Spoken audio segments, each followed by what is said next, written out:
টেলিগ্রামের প্রধান নির্বাহী কর্মকর্তা পাভেল দুরভকে গ্রেপ্তার করেছে ফরাসি পুলিশ। স্থানীয় সময় ২৪ আগস্ট সন্ধ্যায় প্যারিসের উত্তরে একটি বিমানবন্দর থেকে তাকে গ্রেপ্তার করা হয়। ফরাসি সম্প্রচার মাধ্যম TF1 জানায় ২৪ আগস্ট সন্ধ্যায় দুরভ নিজের একটি প্রাইভেট উড়োজাহাজে করে দেশটির লো বোর্গেট বিমানবন্দরে অবতরণ করেন। এরপর তাকে গ্রেপ্তার করা হয়।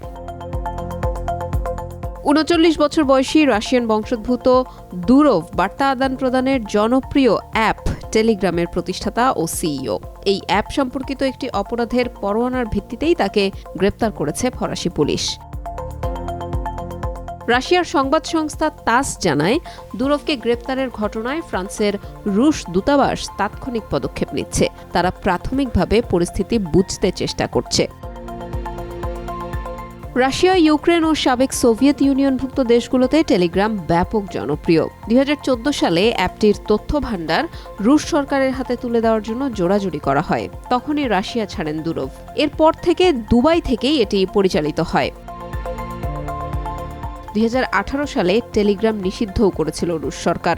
রাশিয়ার যোগাযোগ মাধ্যম নজরদারি সংস্থা রোসকোমনাডজোর অভিযোগ করেছে, দুরভ তার প্ল্যাটফর্মে সন্ত্রাসবাদ এবং চরমপন্থা প্রচার করেছেন। কিন্তু ২০২১ সালে অভিযোগ প্রমাণিত না হওয়ায় আবার তা প্রত্যাহারও করে নেওয়া হয়।